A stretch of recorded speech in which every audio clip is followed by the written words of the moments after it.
po jako akawuwo twongera okukikkaatiriza kye twali mutekwali kulonda nga bannakibiina kya NUP bakyakalambidde nti NRM wansi wa President Museveni babba kalulu mu kulonda okuwedde, ate President Museveni mu kwogerako eri eggwanga yakinoganyiza nti aba National Unity Platform babba kalulu ekyaleese abantu bangi nga beewuunya n'okwebuuza ekigenda mu maaso mu ggwanga. This is not the first time that Mr. Museveni has accused the opposition of rigging the election.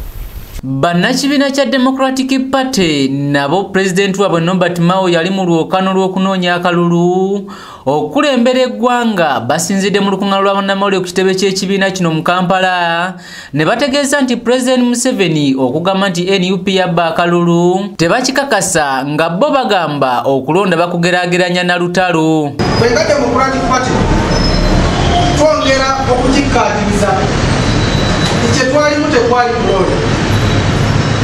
Kulonda ki okubeera mu kuba omuko okubalagala nga bwe twalaba. Kulonda ki okwo mu butuufu okulimu ntanga by'amagye ebirwanyi. Bano nga bakulembeddwamu omwogezi w'ekibiina kino Okello Opiolo Aman bagamba nti ebyewuunyisa byali mu kalulu akaakaggwa omuli abaali beesimbyewo okwambala engoye ezitayitamu masasi n'ebirala. Era kulonda kyokwo okubeera mu presidential candidates abamu nga bambala jackets ezitayitamu masasi. Bano tulowooza nti muno tekwali kulonda.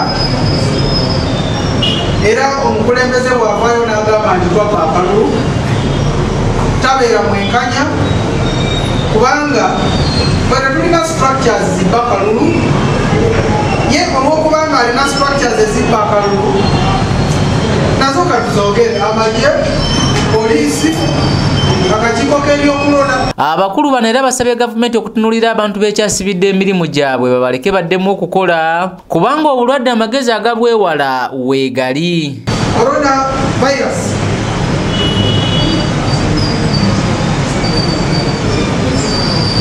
buli control spread yabo eri control kitebukyasobola okusaasaana kwabo kusobola okubeera nga kuregulatibwa buli control.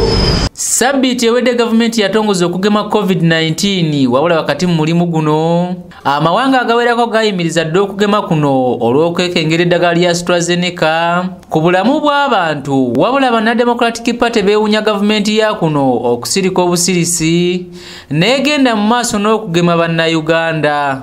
Nabwekityo tusuubira nti gavumenti nga tennaba kuleeta ddagala lyonna mu ggwanga erina okuba nga erina obukakafu nti eddagala lino lyereese era lyegenda okuwa abantu eririna bulabe bonna bwe ligenda kutuusa ku bannayuganda.